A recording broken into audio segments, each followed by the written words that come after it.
L'aventure monastique ne cesse de fasciner. Les pères du désert au IVe siècle éprouvent le besoin de s'isoler loin des tumultes du monde. En Bugey, les premiers monastères qui s'implantent dans les vallées au VIe siècle suivent la règle de saint Benoît.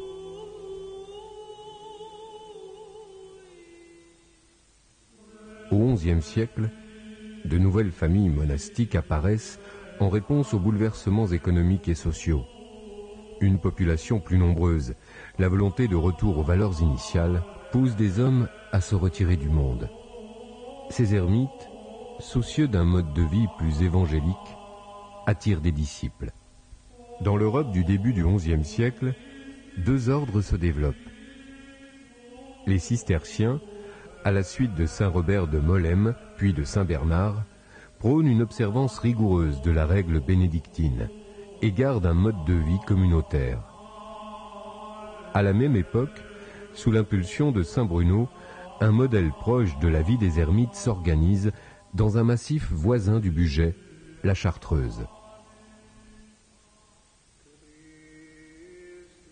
Au XIIe siècle, le mouvement carthusien, en plein essor, se développe dans l'Ain. Porte, deuxième maison de l'ordre créée en 1115 dans le Bas-Bugey, suivie de Méria dans le Haut-Bugey en 1116 et d'Arvière dans le Val-Romais, fondée par saint Artaud vers 1122. Puis viendront Seillon et Montmerle, anciens prieurés bénédictins situés en Bresse, devenue Chartreuse en 1178 et 1210, et Célignat en Revermont en 1202. Poltens, un des rares monastères de Monial, actif du XIII au XVIe siècle, développe en Dombes le système des étangs pour assurer le poisson frais des jours maigres. Enfin, Pierre Châtel, forteresse sur le Rhône, sera donnée aux Chartreux en 1383 par le comte Amédée VI de Savoie et deviendra le siège de l'ordre chevaleresque savoyard de l'Annonciade.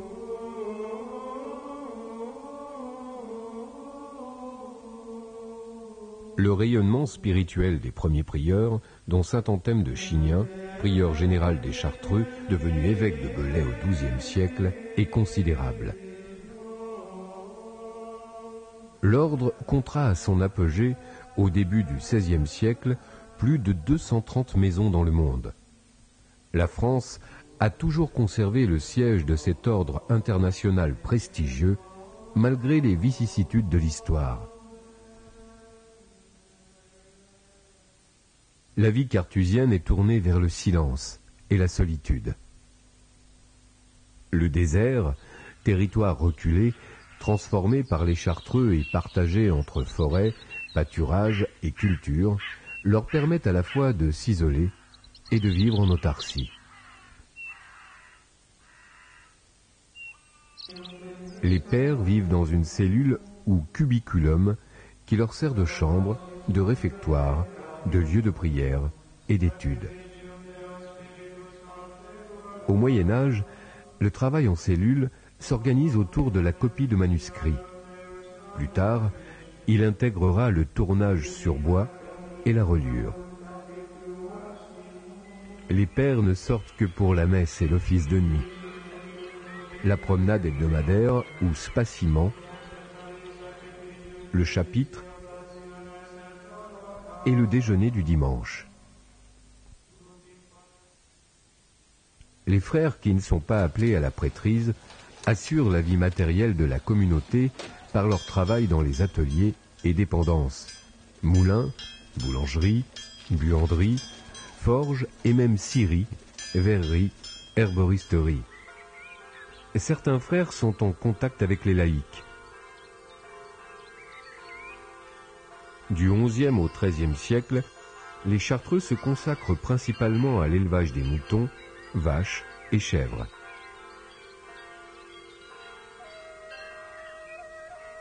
L'étendue de leurs terres, autant de biens matériels assurés par les donations des seigneurs fondateurs, attise la jalousie des communautés villageoises en pleine expansion démographique. Moines et villageois sont interdépendants. Les terres sont exploitées en faire-valoir direct ou à fermer. Les moines prêtent de l'argent sans intérêt et soignent les villageois, maillon indispensable de leur économie. À Lochieu, la chartreuse d'Arvière reste assez pauvre en raison de la rudesse du climat. Elle innove en exploitant les forêts, notamment pour les mâts de la marine royale, et introduit les techniques fromagères venues du Jura et de Suisse.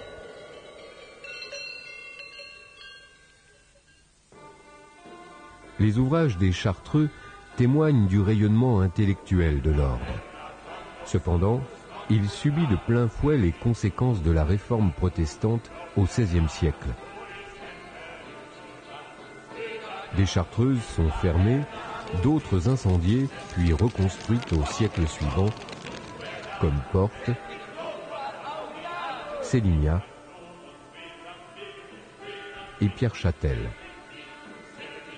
Les maisonnettes divisées en 4 pièces et disposées en couronne autour du grand cloître datent de cette époque. La Révolution française, qui supprime les ordres religieux, porte un coup terrible aux Chartreux. L'abbaye cistercienne de Saint-Sulpice à Tézieux et la chartreuse de Méria sont pillées en 1789. Si les chartreuses de Portes et Pierre-Châtel restent debout, celles d'Arvière et de Méria servent de carrière de pierre.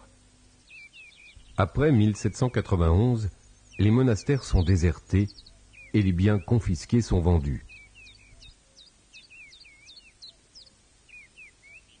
Au XIXe siècle, les Chartreux reviennent à Sélignat et Portes, mais bientôt la séparation de l'Église et de l'État en 1905 les chasse à nouveau. Les 2 dernières chartreuses de l'Ain rescapées deviennent alors hôtel, hôpital, puis colonie de vacances à Sélignat, distillerie, puis exploitation agricole à Portes. La curiosité est grande pour ces lieux jugés secrets.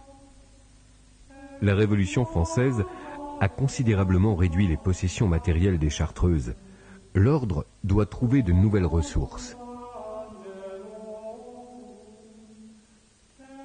La fabrication de la fameuse liqueur, lancée au XIXe siècle à l'échelle industrielle, contribue aujourd'hui encore à la renommée des pères chartreux. Le site d'Arvière, où ne subsistent que des ruines, est sauvé de l'oubli par la création d'un jardin ethno-botanique dans l'esprit des jardins monastiques en 1991.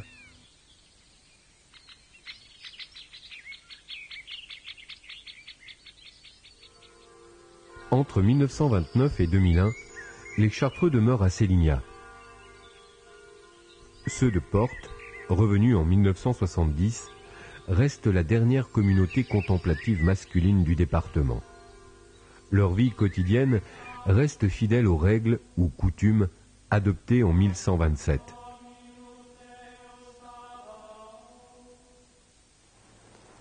Dans une société marquée par la notion de rentabilité, l'ordre témoigne d'un mode de vie fondé sur le silence et la contemplation, la gratuité et le don de soi, la prière et la pauvreté, considérés par les moines comme autant de formes d'action utiles pour le monde.